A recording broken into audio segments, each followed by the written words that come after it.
Jesús dijo, conocerán la verdad y la verdad os hará libres. Yo quiero hablarle en esta siguiente hora acerca de un punto muy importante que tiene que ver con la correcta interpretación de las Escrituras, de los textos bíblicos. Y comenzaré diciendo que la hermenéutica, digan todos hermenéutica, suena medio raro, ¿verdad? Bueno, esta palabra o esta hermenéutica es la ciencia, es una ciencia que nos enseña los principios para la correcta interpretación de los textos antiguos y de cualquier tipo de literatura, sobre todo antigua y pues nueva también, obviamente.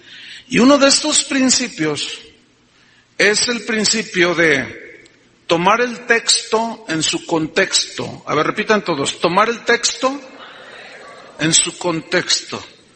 El texto pues es una porción de la Escritura y el contexto es todo lo que viene antes y después de ese texto que se toma. Ignorar este principio hermenéutico ha provocado la creación de doctrinas no bíblicas que han dañado la vida espiritual de muchos sinceros cristianos. Tienen buen corazón, pero eso no basta para hacer una buena interpretación de la Biblia. Y esto, pues, al no ser enseñadas los principios bíblicos, al no ser enseñanzas sustentadas por la Biblia, provoca frustración en los creyentes, provoca desánimo en los cristianos y la fe se va debilitando. Jesús dijo que toda planta que Él no había plantado sería cortada. En otras palabras, Dios no está obligado a respaldar algo que Él nunca dijo. ¿Entiende? Muchas veces nosotros escogemos los versículos así nada más y le damos una interpretación que nada que ver. Entonces el problema se inicia cuando tomamos de un texto, de un versículo de la Biblia, una palabra o alguna frase, y eso lo tomamos y lo aislamos, lo sacamos de ahí y lo aislamos del contexto, ¿sí? Y se distorsiona el significado original. Es como, déjeme ponerle un ejemplo. Usted recibe una carta de un pariente en los Estados Unidos y usted comienza a leerla desde el principio, ¿no es cierto? Porque si usted comienza a leer desde la mitad de la carta, usted de seguro no va a entender todo lo que quiere decir ese pariente suyo que le mandó la carta. Es lo mismo. Los evangelios, las epístolas, los escritos fueron cartas que se enviaron. Y hay que leerse en su contexto. ¿Sí me estoy explicando? Esto es muy importante. Por ejemplo, mire, tengo un libro que alguien me regaló por ahí, a mí me regalan libros, Biblias. Si viera cuántas Biblias tengo, me regalan Biblias, van a decir, pues para que lea el pastor, está bien. Pero entre esos me regalan libros también cristianos. Y hace, 2 semanas me regalaron una señora, me regaló un libro que se llama El Poder de Dios. Y bueno, yo como estudiante de la Biblia, como cristiano, simplemente, pues quiero conocer más del poder de Dios. Pero este libro es escrito por un hombre que se llama Craig Hagan, que viene siendo nieto de Kenneth Hagin, muy famoso predicador en los Estados Unidos. Y cuando él comienza a hablar sobre el poder de Dios, él cita 1 de Corintios capítulo 2 versículo 5, y toma ese texto para apoyar lo que él enseña en ese libro. Y el texto dice así, no lo busque. O si es de que desenfunda rápido, pues puede leerlo. Pero dice el versículo, para que vuestra fe no esté fundada en la sabiduría de los hombres, sino en el poder de Dios. Fe en el poder de Dios. Entonces, el hermano Hagin, Craig Hagin, comienza él a narrar y a decir que él viene de una dinastía de predicadores que hablaron por dos generaciones por lo menos, su abuelo y su padre hablaron acerca de la fe. Y él es heredero de muchas cosas y las enseñanzas sobre la fe. Él dice, yo creo que no hay nadie en la tierra que haya escuchado más sermones acerca de la fe que yo. Dice, es muy joven, ha de tener unos, 28, 30 años. Y luego dice que la fe de mi abuelo y la fe de mi padre, pues no me ayudan a mí en nada. Yo tengo en lo personal que tener una experiencia de fe. Entonces yo decía, ¿cómo hago? Y leí ese versículo, fe en el poder de Dios. Entonces dijo, ya sé, voy a poner en operación mi fe en el poder de Dios. Y comienza a narrar. A mí me gusta mucho el golf. Y yo dije, bueno, voy a poner mi fe en el poder de Dios. Voy a poner mi fe, voy a creer que Dios me va a dar unos palos nuevos de golf. Y ahí puse mi fe, dijo. Entonces pasó un tiempo y yo fui, narra él en su libro, yo fui a un evento donde venden Biblias al mayoreo, libros cristianos, música, etcétera. Y dice que ahí había un juego, un golfito que pusieron ahí y decía, si usted le atina al hoyo, usted se gana $500. Entonces, como a mí me gusta el golf, dice este joven, tomé el palo y di un golpe de fe y le atiné al hoyo, dice, y me gané $500. Entonces el Espíritu Santo me dijo, esos $500 son para tus palitos de golf. Así como lo oye, ¿eh? Bueno, ahí lo vamos a dejar. Fe en el poder de Dios para unos tristes palitos de golf. Pero bueno, lo vamos a dejar ahí. Porque yo quiero que usted entienda bien, ¿de acuerdo? Ok. Él dice en su libro que se puso de acuerdo con un amigo de él. Y citó Mateo 18:19, se lo voy a leer, donde dice, otra vez os digo que si 2 de vosotros se pusieran de acuerdo en la tierra acerca de cualquier cosa que pidieren, les será hecho por mi Padre que está en los cielos. Y yo creo que más de alguno de nosotros hemos caído en ese error al citar esos versículos fuera del contexto, ponerse de acuerdo. Pero vamos a ver cuál es el contexto de ese versículo y del otro que les mencioné, que este joven predicador tomó. Y vamos a ver si lo que él dice es lo que realmente dijo Jesús, o Pablo en su caso, o qué es lo que dice la Biblia. Esto es muy importante. Vamos a Mateo 18. Acuérdense que él está citando, otra vez os digo que si dos se ponen de acuerdo, entonces él dice que se puso de acuerdo con un amigo de él para obtener sus palitos de golf. Bueno, Mateo 18. Vamos a leer desde el versículo 15. Yo quiero que ustedes vayan siguiendo bien el contexto de qué es lo que está hablando. ¿Están listos? Bien, voy a leer, usted me sigue allí. Por tanto, hay un encabezado ahí en su Biblia, ¿lo hay en la suya? Dice, ¿cómo se debe perdonar al hermano? Entonces dice, por tanto, si tu hermano peca contra ti, te ofende, te hace algo, ve con él y repréndele estando tú y él solos. Esto es con el fin de guardar la reputación del que te ofendió. Pero primero, dice Jesús, tienes que ir con él tú y él solos. Porque aquí está hablando Cristo, ¿eh? Dice, y si te oyere, si él se arrepiente, has ganado a tu hermano y otra vez hay comunión con él. Bien, Versículo 16. Mas si no te oyere, o sea que te diga, no me arrepiento y yo sabré lo que hago, y se pone picudo ahí el hermano, ¿no? O la persona, el prójimo que te ofende.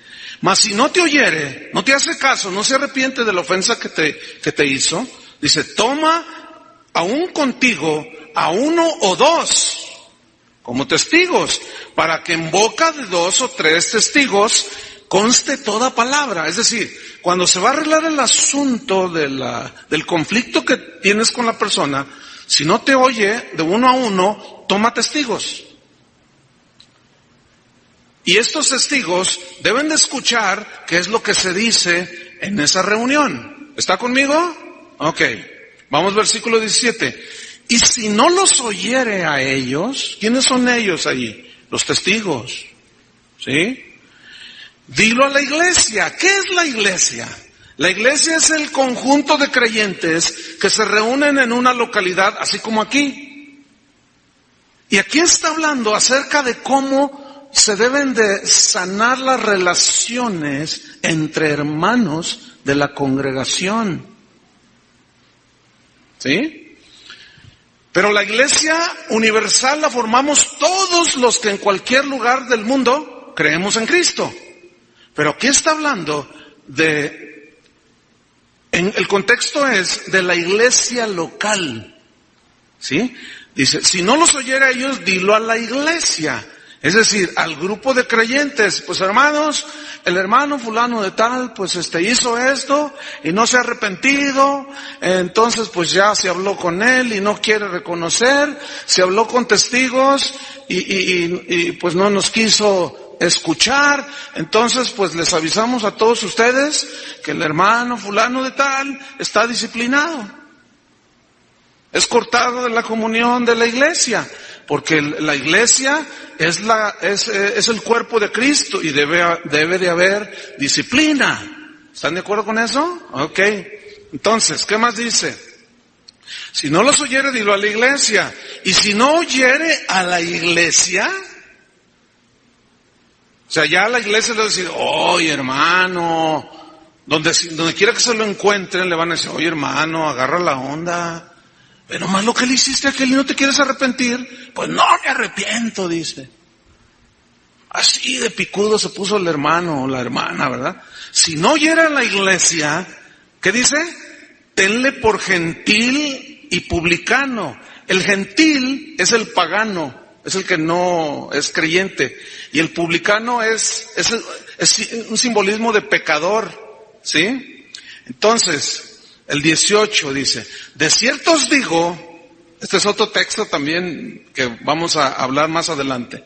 De cierto os digo que todo lo que atéis en la tierra será atado en el cielo y todo lo que desatéis en la tierra será desatado en el cielo.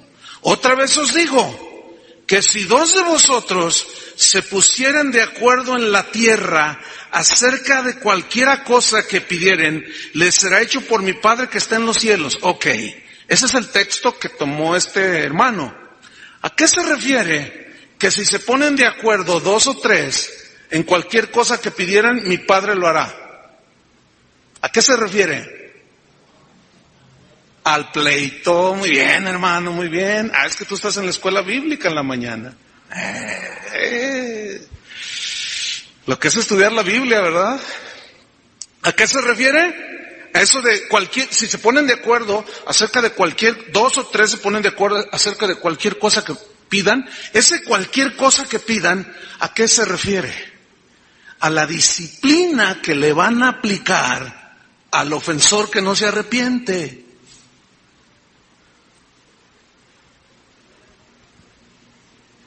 No se refiere a una oración de petición como, por ejemplo, sean conocidas vuestras peticiones delante de Dios. No, aquí es que se ponen de acuerdo. ¿Qué vamos a hacer? No, pues lo vamos a sentar 6 meses. Bueno, eso que decidan, Dios lo apoya desde arriba. ¿Qué más dice? Versículo 20, porque donde están 2 o 3 congregados en mi nombre, ahí estoy yo en medio de ellos.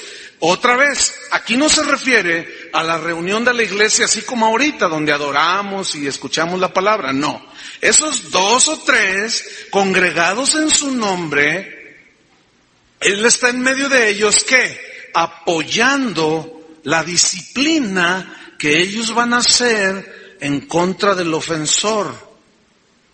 ¿Ah? Ahora, fíjate, aquí está más entendible el versículo 21. Acuérdate que es un solo pasaje, ¿eh? Versículo 21. Entonces se le acercó Pedro y le dijo: Señor, ¿cuántas veces perdonaré a mi hermano que peque contra mí? ¿Hasta 7? Déjeme explicarle algo. Pedro entendió de qué estaba hablando Jesús. ¿De qué estaba hablando Jesús? De cómo se debe perdonar al hermano, cómo sanar las relaciones en la iglesia, cómo disciplinar el pecado en la iglesia local. Y Pedro lo entendió. Parece que el hermano predicador que dijo, que habla del poder de Dios, no lo entendió. Porque él dijo que se puso de acuerdo con otro, porque según él dice la Biblia, para obtener sus palitos de golf. ¿Será eso lo que dice la Biblia? No.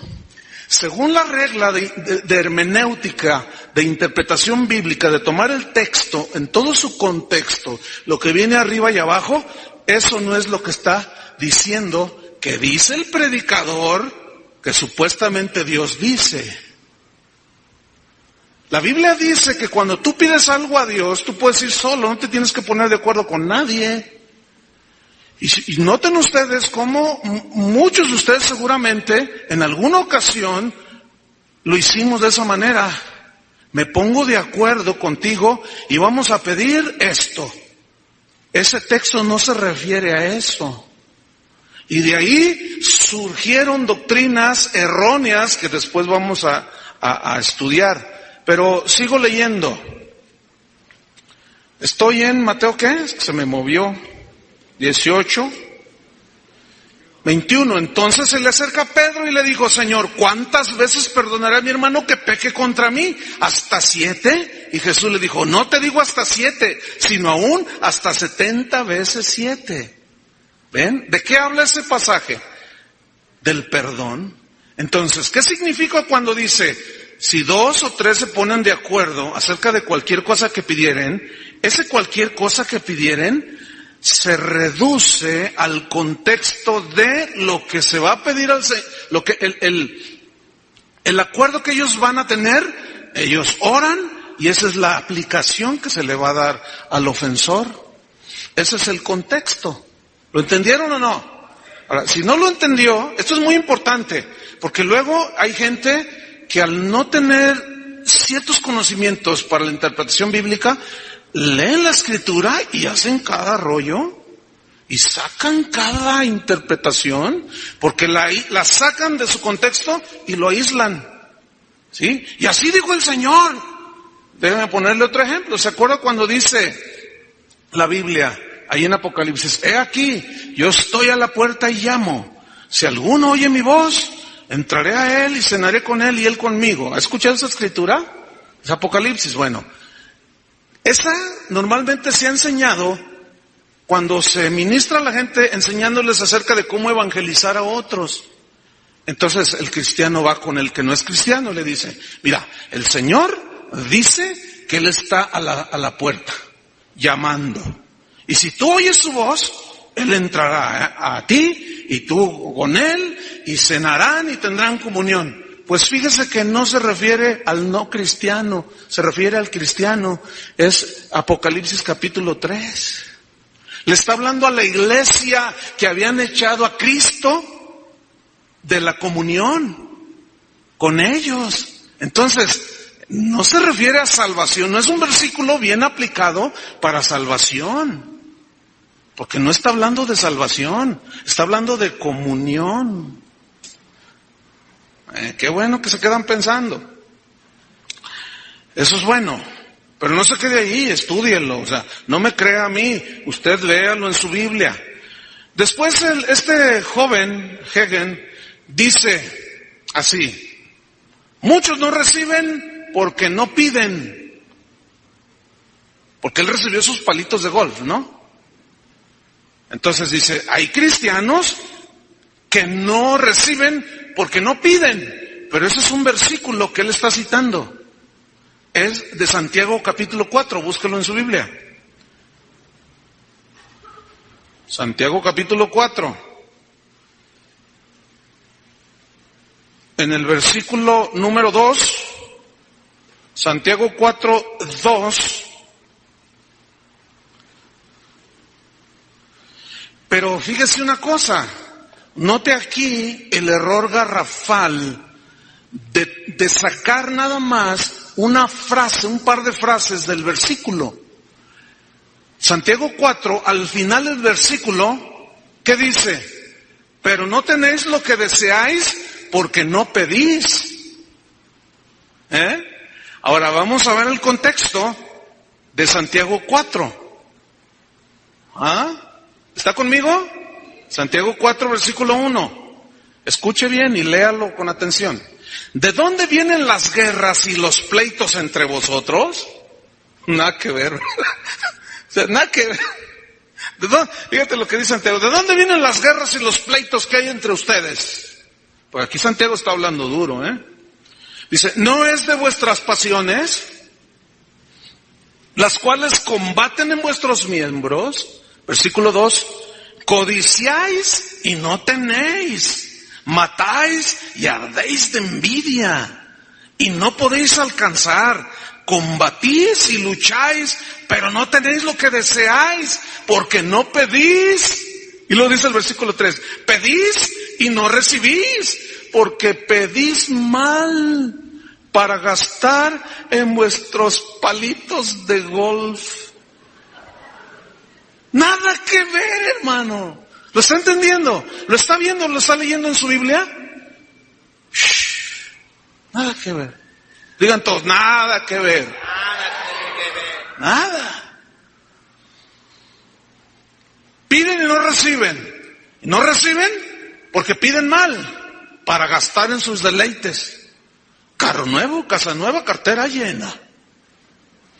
¿Se da cuenta? Fíjese cómo esa gente saca del contexto, haciendo creerle a los que los escuchan, que Dios está diciendo algo que Él nunca dijo. ¿Le está cayendo? ¿Lo está entendiendo? Ahora, ¿por qué es importante esto? Porque eso depende de su salud espiritual, hermano. Por eso es muy importante. Porque de la correcta interpretación de la Escritura depende su salud espiritual.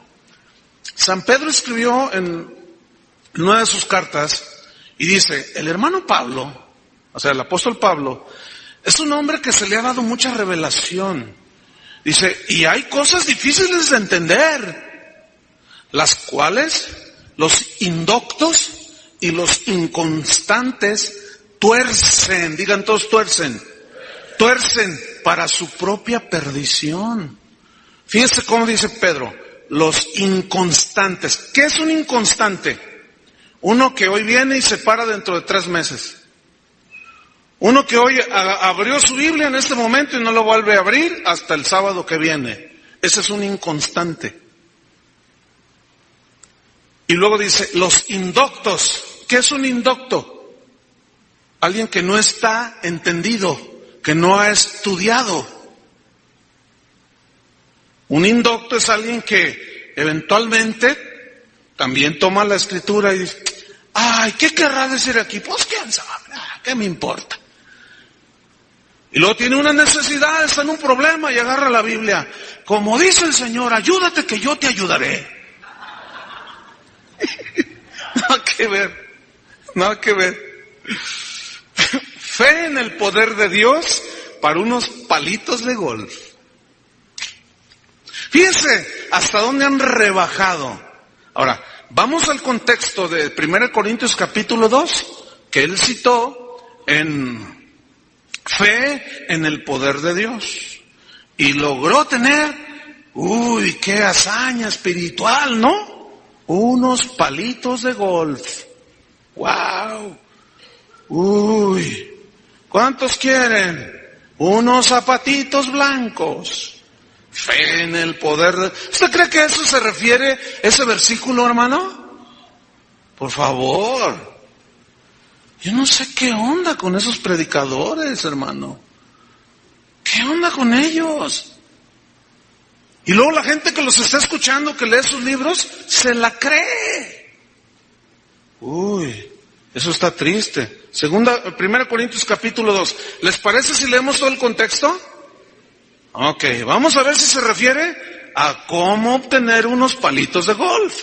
Ok, versículo 1. Así que, hermanos, cuando fui a vosotros para anunciarles el testimonio de Dios. ¿Cuál es el testimonio de Dios? Aquí el testimonio de Dios es lo que hizo por medio de Cristo para ti, la salvación.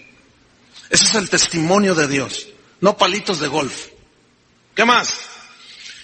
No fui con excelencia de palabras o de sabiduría, decía Pablo a los Corintios, pues me propuse no saber entre vosotros cómo obtener palitos de golf. Pues me propuse no saber entre vosotros cosa alguna, digan todos cosa alguna, sino una sola cosa, ¿qué? A Jesucristo y a este crucificado. ¿Qué tienen que ver unos tristes palitos de golf con el sacrificio de Cristo, hermanos? ¿Están viendo? ¿Están entendiendo lo que les estoy enseñando? Ok, sigo bien leyendo. Versículo 3. Y estuve entre vosotros con debilidad de mucho temor y temblor, porque él iba a confrontarlos a los corintios. Versículo 4. Y ni mi palabra, ni mi predicación fue con palabras persuasivas. Y eso es lo que hace esa gente.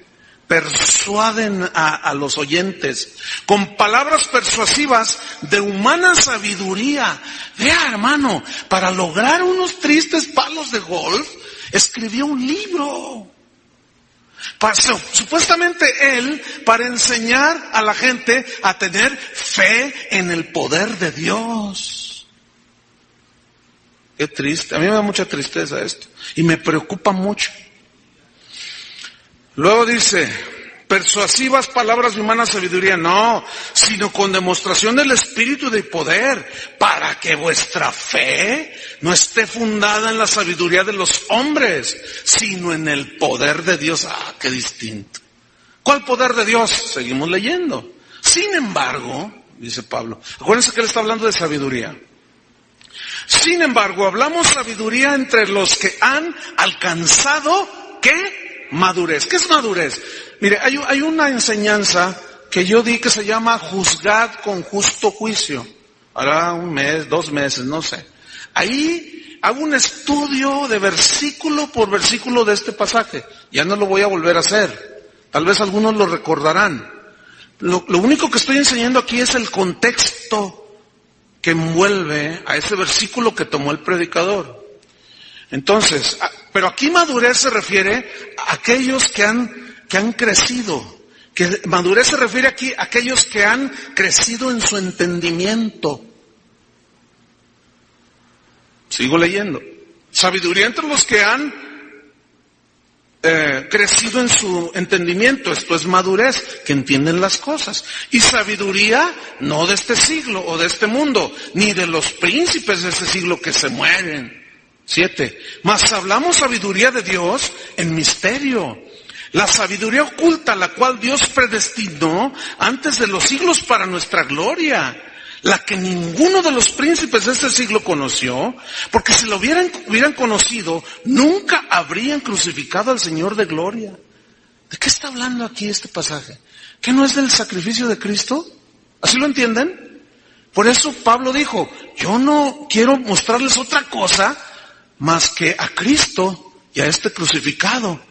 No, y menciona el poder de Dios, porque fue el poder de Dios el que resucitó a Cristo de entre los muertos, y no el poder de Dios, hermanos, por el amor de Dios, para obtener unos tristes palos de golf. Nada que ver. Luego dice, en el versículo 9, antes bien, como está escrito, cosas que ojo no vio, ni oído oyó, ni siquiera han subido en corazón del hombre, son las que Dios ha preparado para los que le aman. Ahora, estas cosas son, yo le pregunto, según el contexto, estas cosas que habla Pablo, cosas que ojo no vio, ni oído oyó, ¿se refiere a cosas materiales o a cosas espirituales? Muy bien. ¿Sí me está entendiendo? Por supuesto que se refiere a cosas espirituales y no materiales en este caso. Versículo 10. Pero Dios nos las reveló. ¿Cuáles cosas? Las del versículo 9. Nos las reveló a nosotros por el Espíritu. Porque el Espíritu todo lo escudriña, lo investiga aún lo profundo de Dios. Porque ¿quién de los hombres sabe las cosas del hombre? Sino el espíritu del mismo hombre que está en él. Así tampoco nadie conoció las cosas de Dios, sino por el Espíritu de Dios. 12. ¿Y nosotros? Digan todos nosotros. Ahí nos podemos incluir. No hemos recibido el espíritu del mundo. ¿Cuál es el espíritu del mundo? Materialismo, cosas. ¿Sí o no? Nosotros no hemos recibido el espíritu del mundo. Fíjate, a todo eso Jesús le llamó añadiduras. Todas las demás, busca primero el reino de Dios, su justicia, y todas las demás cosas, las cosas, ¿te acuerdas, Chuy? Las cosas, a ver, háganle así, las cosas, los tenis, todas las cosas, el auto, la casa, las cosas, ¿qué? Serán añadidas.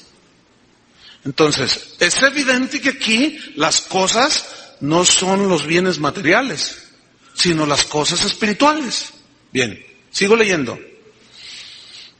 Sino el Espíritu que proviene de Dios nos las en el 12, y nosotros no hemos recibido el Espíritu del mundo, sino el Espíritu que proviene de Dios para que sepamos lo que Dios nos ha concedido. 13. Lo cual también hablamos, no con palabras enseñadas por sabiduría humana, no, sino con las que enseña el Espíritu, acomodando lo espiritual a lo espiritual. Ahora fíjense el versículo 14. Pero el hombre natural, ¿qué es el hombre natural? El hombre natural es el que no es nacido de nuevo. Dice, no percibe las cosas que son del Espíritu de Dios. Aunque también incluye, aquí en el hombre natural, al cristiano carnal, que anda como uno natural, como si no fuese cristiano. Entonces, el hombre natural, 14, estoy en el versículo 14, no percibe. ¿Qué es no percibir? No entiende, no discierne. Las cosas, fíjese cómo no son bienes materiales, las cosas que son del Espíritu de Dios. Porque para él son locura y no las puede entender. Porque se han de discernir como espiritualmente. Versículo número 15. En cambio, el espiritual juzga, aquí juzgar quiere decir discernir, todas las cosas, pero él no es juzgado de nadie. Versículo 16. Porque ¿quién conoció la mente del Señor? ¿Quién le instruirá? Mas nosotros tenemos la mente de Cristo. Yo le pregunto, ¿en la mente de Cristo está darle unos palitos de golf? Hermanos, ¿se fija cómo esa enseñanza raya en la blasfemia? ¿Se fija o no? ¿Está entendiendo o no? Eso raya en una ofensa a lo que Dios dijo. Pero los predicadores, hermano, mire, la Biblia dice, alguno anhela, desea servir a Dios, ser un pastor, un maestro, tiene que pasar un tiempo de que Dios lo trata, lo quebranta, lo va formando, lo va forjando, tiene que ser un estudiante serio de la Biblia. No, en estos tiempos donde se dan los pastores maruchán, ya les había dicho de eso, ¿verdad? De esos que los mete allí en el horno y microondas y le pone un minuto y ya sale la sopa. Así muchos, hay cristianos que al mes ya quieren ser pastores. Dígame, ¿quién de aquí ha sido abogado o doctor en 6 meses? Dígame. No, tienen que estudiar concienzudamente, ¿no es cierto? Y hasta desvelarse para estudiar. Tú eres doctor en psicología, ¿no es cierto? ¿A poco en un año recibiste tu título? ¿Verdad que no? 5 años. Se quemó las pestañas para ser doctor. ¿Por qué un pastor un predicador, un maestro de la Biblia, un apóstol, un profeta, en un año? Por el amor de Dios. Ahora ya a nuestra ciudad ya llegó una enfermedad espiritual que se llama apostolitis aguda. Y ahora cualquier pelao es apóstol. ¿Qué es eso, hermanos? No. A ver, ¿dónde están las pruebas de tu apostolado? No, pues a mí me dijo el Señor. No, pues yo soy el arcángel Gabriel entonces. Imagínate. No, hermanos. Esto está criminal. ¿Quién conoció la mente del Señor? Nosotros tenemos la mente de Cristo. ¿Qué hay en la mente de Cristo? ¿Qué hay en la mente de Cristo para ti? ¿Qué no son riquezas espirituales? ¿Qué no es que Él te rescató de tu vana manera de vivir, perdonándote todos tus pecados, y que te vino a dar vida nueva? Una vida de gozo, de alegría, de poder, de victoria. No, en la mente de Cristo, las cosas materiales, Él le dice, esas cosas, fíjate nomás, cosas les dice. Nada que ver, hermano. ¿Entendieron? Ese fue el contexto. Ahora vamos a Mateo 16. Ahí va otra. Ay, hermano. Mateo 16. ¿Sabe qué es lo que me hace estudiar todo esto?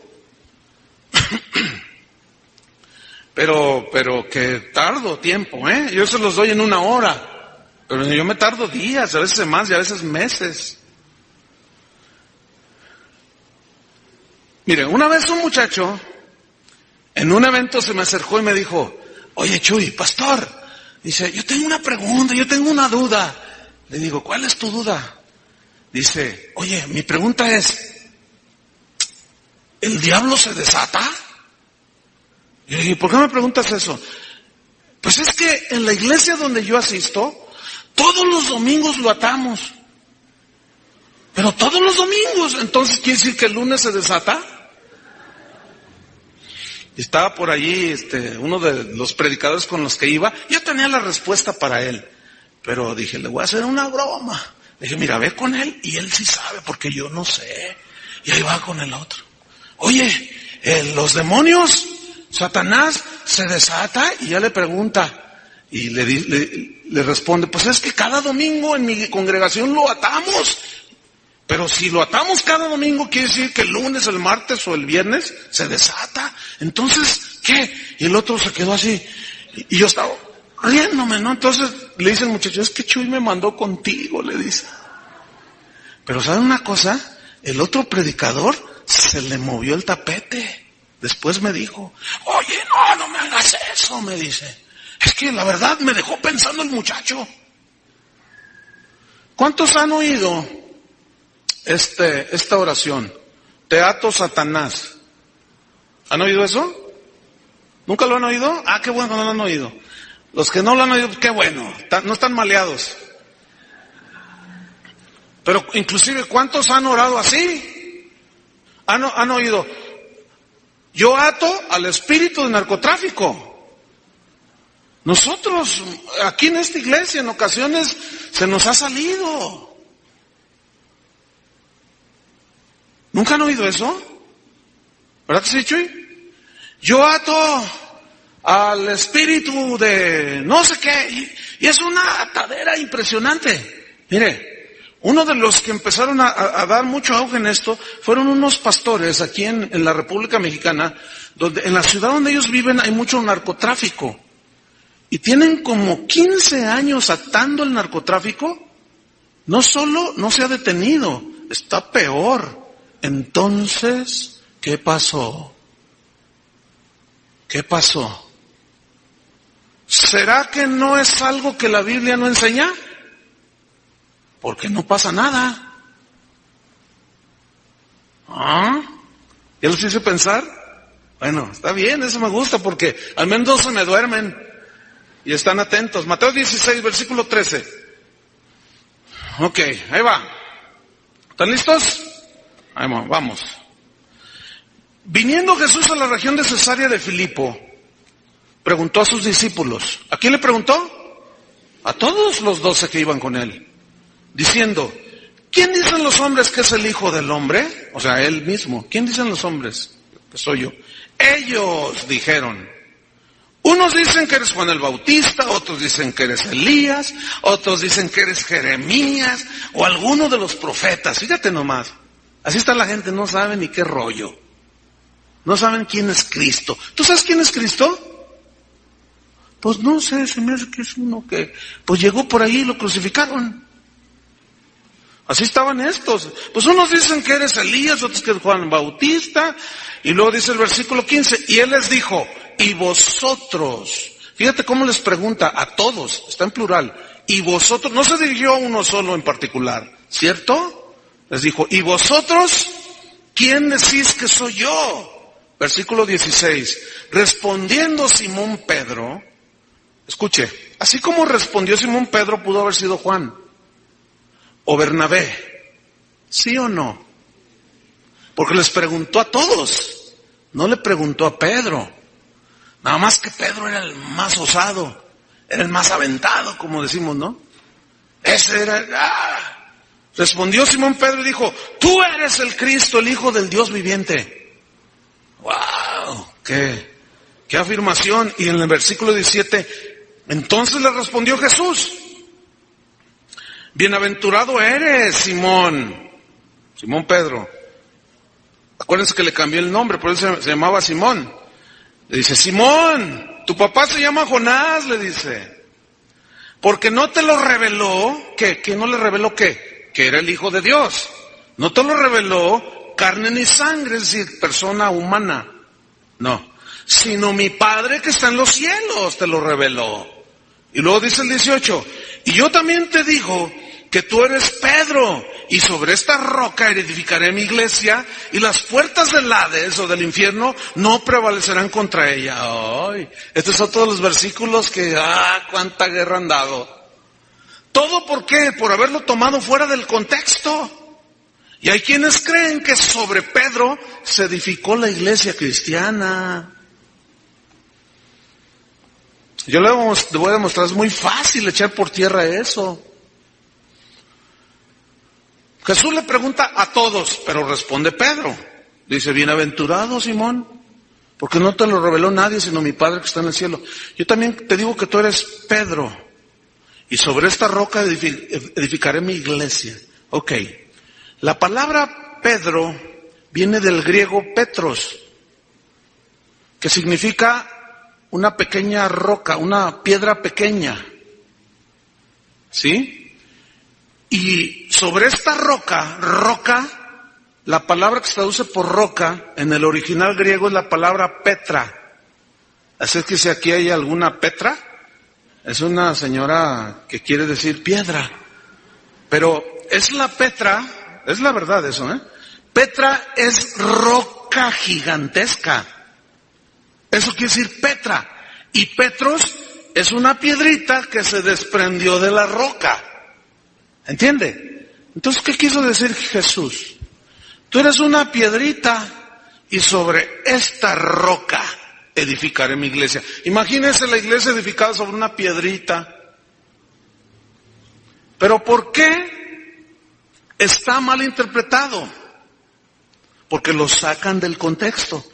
Pedro jamás dijo: yo soy sobre quien Cristo fundó la iglesia. No, al contrario, él dijo que Jacobo, Juan, Pablo, los apóstoles eran columnas de la iglesia junto con él, porque la roca sobre la cual está edificada la iglesia cristiana, ¿quién es?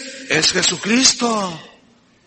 Imagínense un fundamento todo endeble sobre un hombre, y fíjense lo que a través de tantos siglos, en una mentira, en una falsa interpretación de la Biblia, se supone que Pedro, y le llaman el primer papa. Nada que ver, hermano. Nada que ver. ¿Todo por qué? Porque sacan los textos y los sacan así, del contexto. Y luego dice en el versículo 19, y a ti te daré las llaves del reino de los cielos. Y aquí viene lo que yo les quiero enseñar. Y todo lo que atares en la tierra será atado en el cielo. Y todo lo que desatares en la tierra será desatado en los cielos. Entonces mandó a sus discípulos que a nadie dijesen que él era el Cristo. Ok. Atar, digan todos atar. Atar y desatar. Bien. ¿Qué quiso decir Cristo aquí? Cuando le dijo, todo lo que atares en el cielo, en la tierra será desatado en el cielo. Todo lo que desatares será desatado allá también. ¿Qué quiso decir? Vamos a estudiar. ¿Quieren estudiar? Ok. Atar, digan todos atar. Todo lo que atares. Bueno, la palabra griega que se traduce por atar es la palabra deo, así, deo, que significa, escuche bien, encadenar, significa ligar, apresar, sujetar. Ok. Desatar, digan desatar. ¿Qué significa desatar? Viene del griego luo, así, que significa aflojar, como cuando te aflojas la corbata, así, o las agujetas de los zapatos, o el cinturón, aflojas, ¿sí?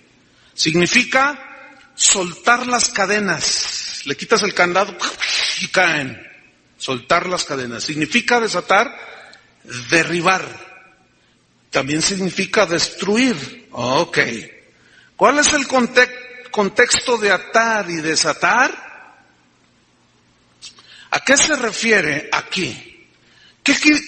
Miren, dice, a ti te daré las llaves del reino de los... ¿Por qué no dijo la llave? ¿Por qué dijo las llaves? ¿Se acuerdan que Pedro fue el que predicó en Pentecostés? Cuando recibieron el Espíritu Santo, ¿se acuerdan? Y él predicó en Pentecostés y se convirtieron 3,000 judíos, ¿se acuerdan? ¿Para qué sirve una llave? ¿Ah?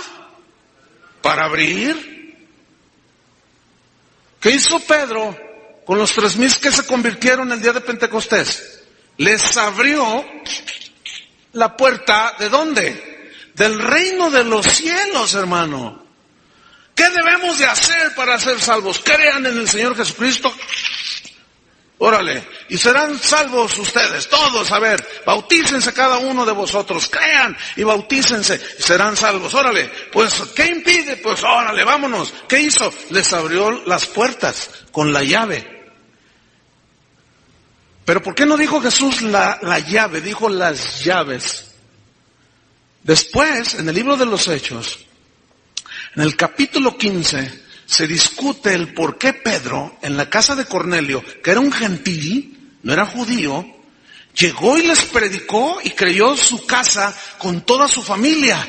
¿Qué hizo Pedro? Con las llaves.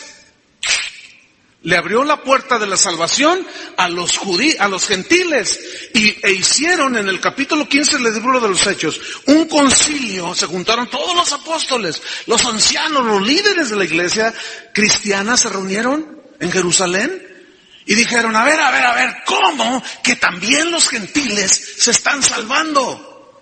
Y empezaron a discutir.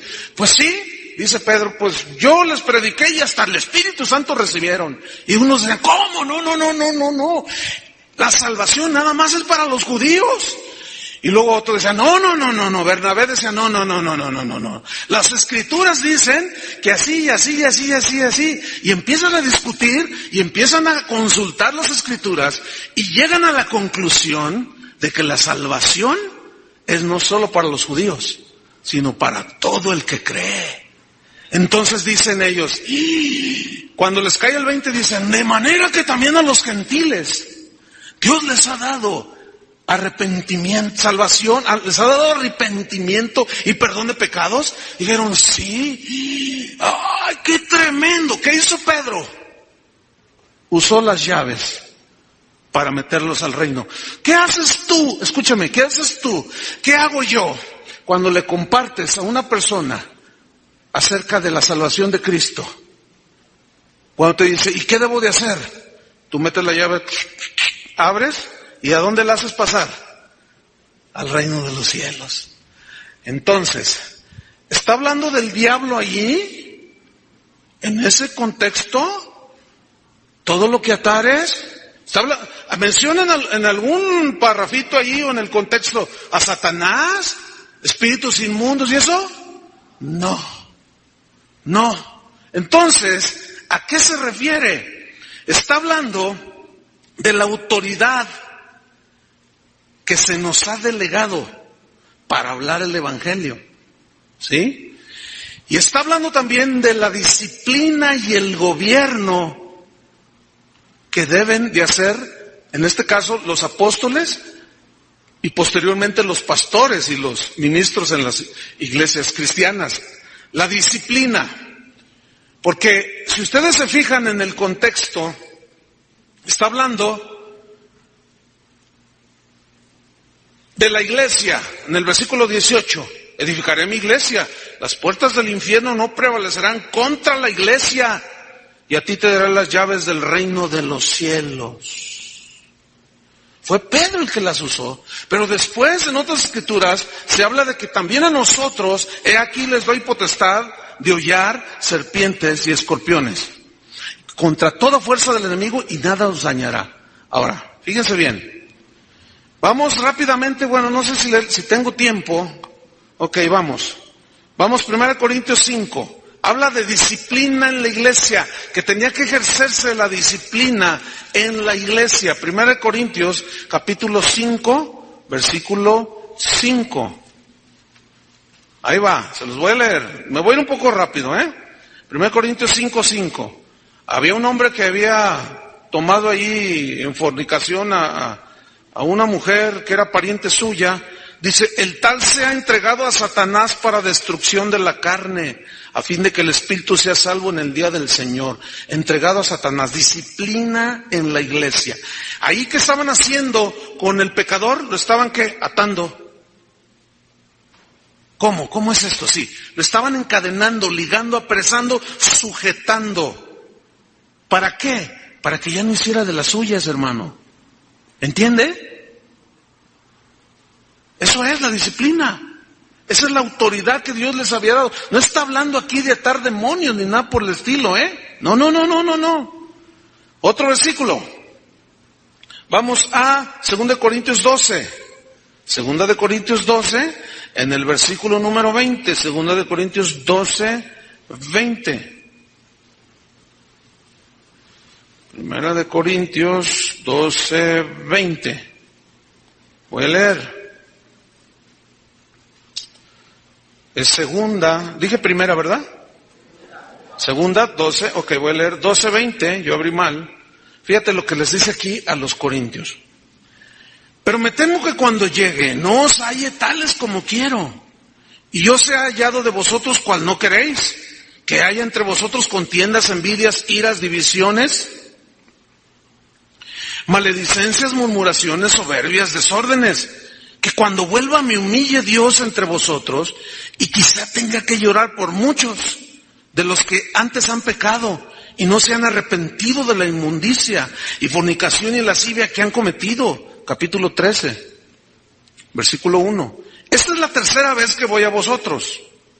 Por boca de 2 o 3 testigos se decidirá todo asunto. He dicho antes, y ahora os digo otra vez, como si estuviera presente y ahora ausente, les escribo a los que antes pecaron y a todos los demás, que si voy otra vez, no seré indulgente. ¿De qué está hablando Pablo? ¿Lo entendieron? De la disciplina, hermanos, de la autoridad que como apóstol él iba a ejercer. Cuando Jesús le dijo, todo lo que ates en la tierra será atado en el cielo. Y todo lo que desates en la tierra será desatado en el cielo. Está hablando de autoridad para ejercer disciplina en la iglesia. Vean, y no habla de demonios ahí. ¿Están entendiendo? Ok. Y si no, mire, hágase de la grabación y escuche y vuelva a leer. Porque es muy importante que usted entienda esto. Vamos a 1 Timoteo 1, 18. Hacia adelantito, luego 1 Timoteo 1, 18.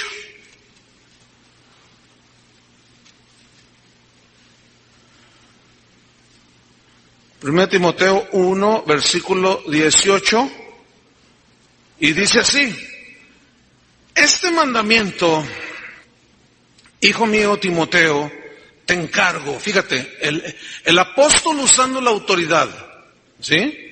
Para que conforme a las profecías que se hicieron antes en cuanto a ti, milites por ellas la buena milicia, la batalla, la guerra. Versículo 19. Manteniendo la fe y buena conciencia. Escuchen, desechando la cual, o sea, la fe y la buena conciencia, naufragaron en cuanto a la fe algunos. Versículo 20. De los cuales son Himeneo y Alejandro, a quienes entregué a Satanás para que aprendan a no blasfemar. ¿Qué es eso? Autoridad apostólica para establecer disciplina en la iglesia. ¿Qué está haciendo con esa gente? Atándolos. ¿Entiende? Los está sujetando. No los está dejando que hagan lo que les dé su gana. No. Los entregué a Satanás para que aprendan a no blasfemar. Los ató. ¿Sí? Los ligó, los encadenó. Tito 3, da la vueltita allí, está 2 Timoteo y luego sigue Tito, capítulo 3, versículo 10. Tito 3:10. Dice así: al hombre que cause divisiones, fíjese esto, al hombre que cause divisiones o a la mujer que cause divisiones, deséchalo. Al hombre que causa divisiones, después de una y otra amonestación, ¿qué debe de hacer? Deséchalo. ¿Qué era Tito? ¿Un pastor? ¿Quién le estaba ordenando que ejerciera la autoridad y disciplina? Pablo. Deséchalo, dice, sabiendo que el tal se ha pervertido y peca. Y está condenado por su propio juicio. Todo lo que atares en la tierra será atado en el cielo. ¿Sí? A eso se refiere, hermanos. Ese es el contexto de las Escrituras. Ahora, en cuanto al gobierno, fíjate, Hechos 15, lo que yo les mencionaba de la reunión en Jerusalén, discutiendo si los gentiles debían o no ser salvos. En el capítulo 15, versículo 6, y se reunieron los apóstoles y los ancianos para conocer de este asunto. ¿Quién se reunió? Los apóstoles y los líderes de la iglesia. ¿Cuál era el asunto? El que ya les expliqué. Ahora, vamos al versículo 24. Porque por cuanto hemos oído que algunos que han salido de nosotros, escucha esto, a los cuales no dimos orden, os han inquietado con palabras, perturbando vuestras almas, mandando circuncidaros y guardar la ley. Y en el versículo 28 dice: porque ha parecido bien al Espíritu Santo y a nosotros no imponerles a los gentiles, no los judíos, ninguna carga más que estas cosas, que se abstengan de sacrificado a ídolos, de sangre, de ahogado, o sea, animales que no vierten la sangre, y de fornicación, de las cuales cosas si os guardareis bien, haréis. Ahora, déjeme ubicar todo el asunto. Atar y desatar, autoridad para hacer disciplina, para disciplinar dentro de la iglesia, para gobernar la iglesia, todo lo que decidan hacer. ¿Qué hicieron con los gentiles aquí? Los desataron, hermano. Porque los gentiles, como los judíos, estaban atados ¿a qué? ¿Se acuerdan a Jesús en la sinagoga que tomó el pergamino y dijo: el Espíritu del Señor está sobre mí, por cuanto me ha enviado el Señor ¿a qué lo envió? A predicar las buenas nuevas, a hablar a los que están cautivos, pregonar libertad a los cautivos, a los presos, apertura de la cárcel. ¿A qué vino Jesús? A soltar. Ahora, cuando se disciplina a alguien, se le ata. Y cuando se arrepiente el pecador, se le perdona. ¿Y eso es qué? Desatar. ¿Qué predicamos nosotros? ¿No es el perdón de Dios? Porque la gente está atada a los vicios, a las maldiciones. Y tú llevas el evangelio de la salvación, tienes la autoridad de predicarlo. Y cuando tú lo estás predicando, estás usando la llave del reino de los cielos. Y tienes la autoridad, ¿para qué? Para soltarlos. ¿Están entendiendo? Nada que ver con lo que hemos escuchado por muchos años. Primera de Corintios capítulo 7, rápidamente. Primera de Corintios 7, versículo 17. Fíjate, la autoridad, el gobierno de Pablo. Está hablando aquí de problemas en el matrimonio. Y dice, pero cada uno, como el Señor le repartió y como Dios llamó a cada uno, así haga. Escuche, esto ordeno en todas las iglesias. ¿Por qué se creía Pablo? Pues nada más era apóstol. ¿Qué estaba haciendo allí? Ejerciendo la autoridad para gobernar. ¿En dónde? En la iglesia. Así ordeno yo. Capítulo 11 del mismo 1 Corintios. 11:34. Aquí está, el contexto aquí era acerca de tomar la Santa Cena, pero algunos de los corintios lo hacían de una manera indigna. Y él da unas instrucciones allí. Fíjate, el gobierno apostólico. Si alguno tuviere hambre, coma en su casa, para que no os reunáis para juicio. Las demás cosas, dice, las pondré en orden cuando yo vaya. Ese era el gobierno, esa era la autoridad de los apóstoles. Y a ellos les dijo, todo lo que atéis en la tierra será atado en el cielo. Todo lo que desatéis será desatado en el cielo también. Ahora, vamos a Mateo 18, que ya lo vimos, pero Mateo 18, vamos de nuevo. Porque allí vuelve a mencionar atar y desatar. ¿Cierto o no? Mateo 18, versículo. Ya leímos el contexto. Si tu hermano pega contra ti, ve tú y él solo. Si no, toma 2 testigos. Si no, dilo a la iglesia. Y si no, tenle por gentil o publicano. Y luego dice el 18, de cierto os digo que todo lo que atéis en la tierra será atado en el cielo, y todo lo que desatéis en la tierra será desatado en el cielo. ¿De qué está hablando? ¿Qué no es del perdón? ¿Qué no es de la disciplina en la iglesia? ¿Sí o no? Contéstenme. Entonces, ¿a qué se refiere con atar y desatar? Si yo, por ejemplo, digo, viene alguien y me dice, fíjese que mi esposo cometió adulterio. ¿Puede orar por él, pastor? Entonces yo digo, espíritu de adulterio, te ato. ¿Qué onda? ¿Tendrá alguna efectividad? Le voy a explicar por qué no. Porque el adulterio no es un espíritu, para empezar. El adulterio es un pecado de la carne.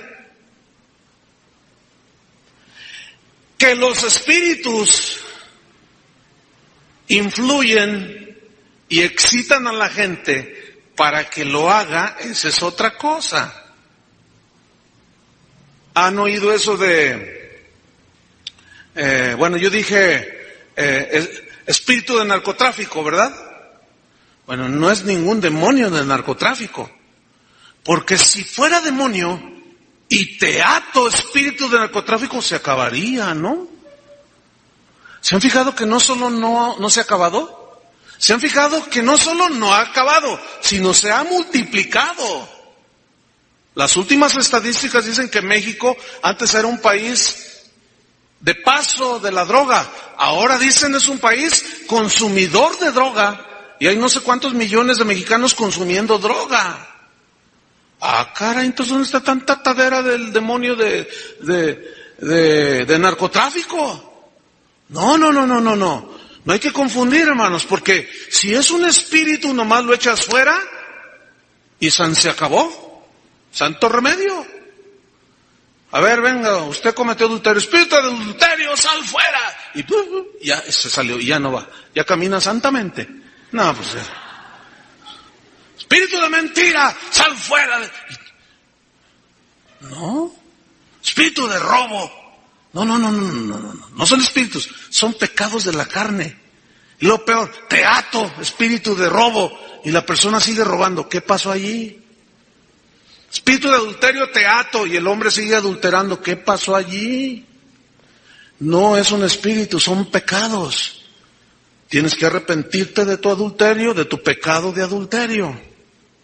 Ah, qué diferente. ¿Qué estás haciendo allí?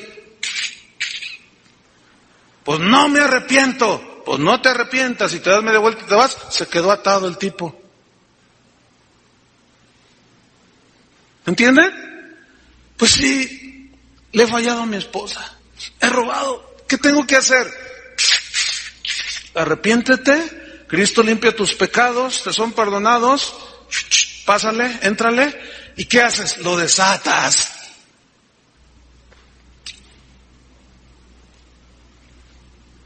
Algunos le están haciendo así, otros están asustados. Se asusten, hermanos. Ahí está. Para terminar, yo sé que tal vez algunos están pensando en este versículo diciendo, oh, ya nos agarramos al pastor. Pues no, fíjese que no. Mateo 12, vamos rápido y termino con esto. Mateo 12. ¿Cuánto me queda, ingeniero de grabación?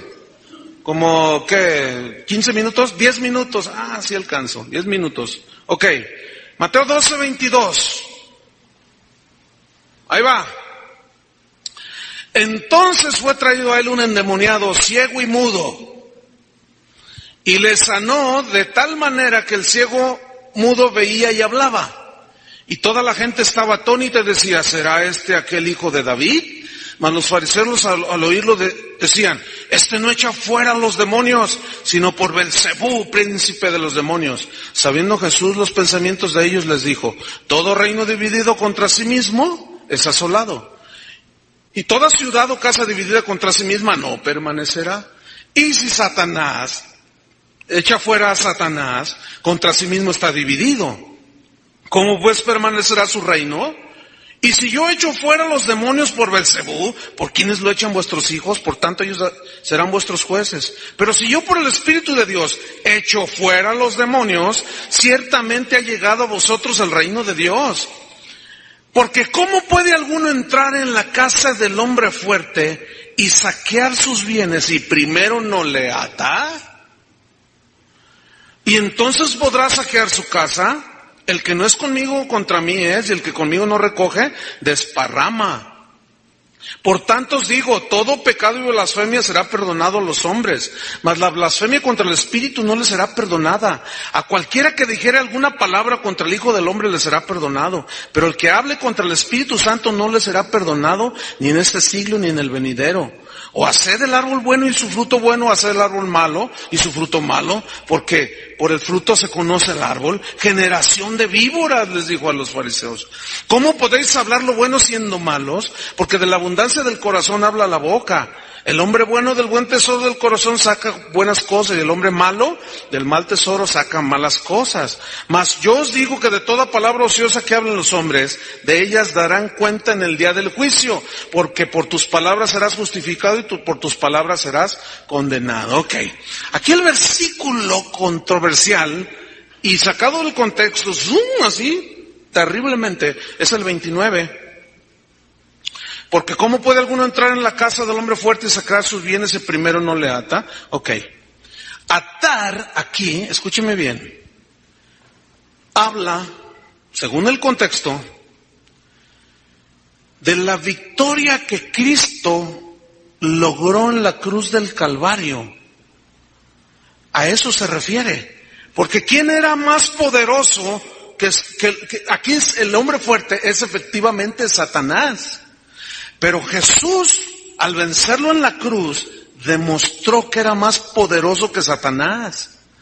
Escuchen, aquí, en este contexto, vemos que Jesús echó fuera demonios. ¿Cierto? Digan todos, echó fuera. Demostrando que es más poderoso que Satanás. Ahora, ¿qué dijo Jesús? Todos los que creen en mi nombre atarán a Satanás. No, fíjense. ¿Qué dijo? Díganlo fuerte. en mi nombre echarán fuera demonios.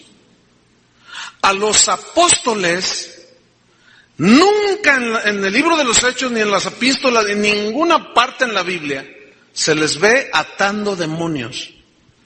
Yo me tomé no sé cuánto tiempo, hermano, estudiando todos los textos.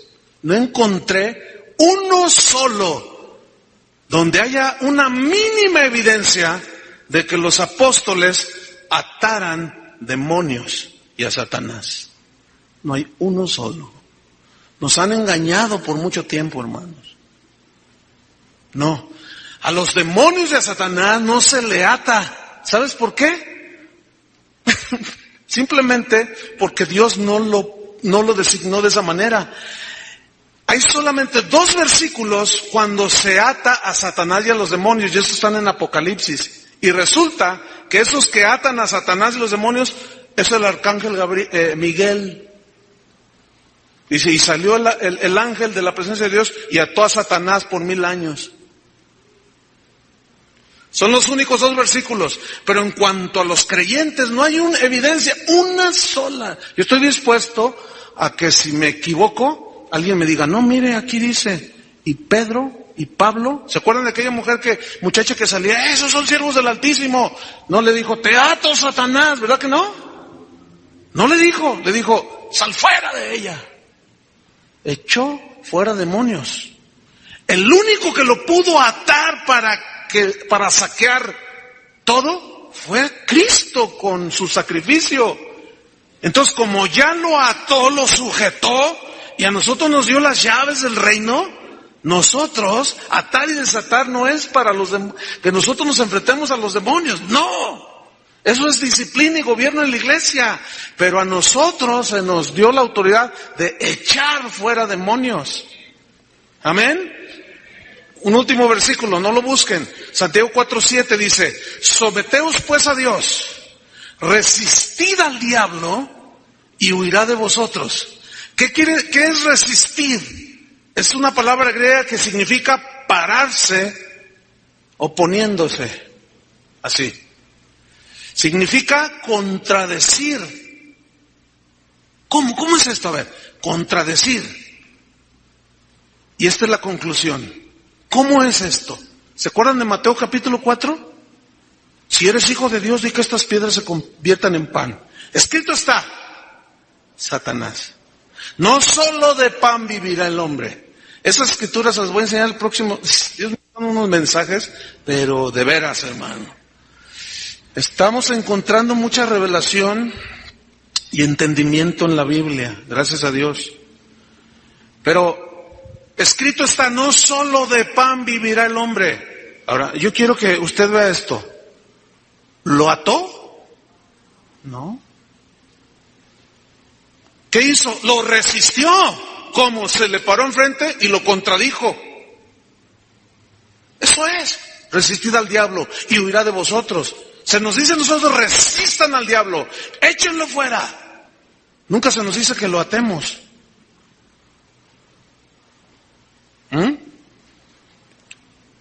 Si eres hijo de Dios, lánzate al vacío. Escrito está, le dijo Satanás. Mandará ángeles que te cuiden, que te guarden. Y Jesús le dijo, también escrito está. No tentarás al Señor tu Dios. ¿Qué hizo? Lo resistió y viene la tercera tentación. Dice que le enseñó todos los reinos del mundo y la gloria de ellos. Le dijo, todo esto te doy si postrado me adoras. Y Jesús le vuelve a decir, vete de mí, Satanás. O sea, lo resistió. Vete de mí, porque escrito está, al Señor tu Dios adorarás y a Él solo servirás. ¿Qué tenemos que hacer nosotros? ¿Qué nos enseña todo esto, hermano? Para tener efectividad. Someternos a Dios, caminar en obediencia con Dios. Entonces tú tienes autoridad, porque si no, no, el diablo se burla de ti. Si yo camino en obediencia con Dios y viene el diablo, yo lo resisto. ¿Cómo? ¿Con mis fuerzas? No, lo ato tampoco. Lo resisto, me le pongo así y lo contradigo. Porque él me va a decir, y aún me citará la Biblia. Y yo le diré, escrito está, vete de mí, Satanás, porque escrito está. Esa es la manera de resistir. Y dice que el diablo se fue por un tiempo. Y vinieron ángeles y le sirvieron. ¿Aprendió algo, hermano? Pidamos a Dios sabiduría. Muy importante, hermano.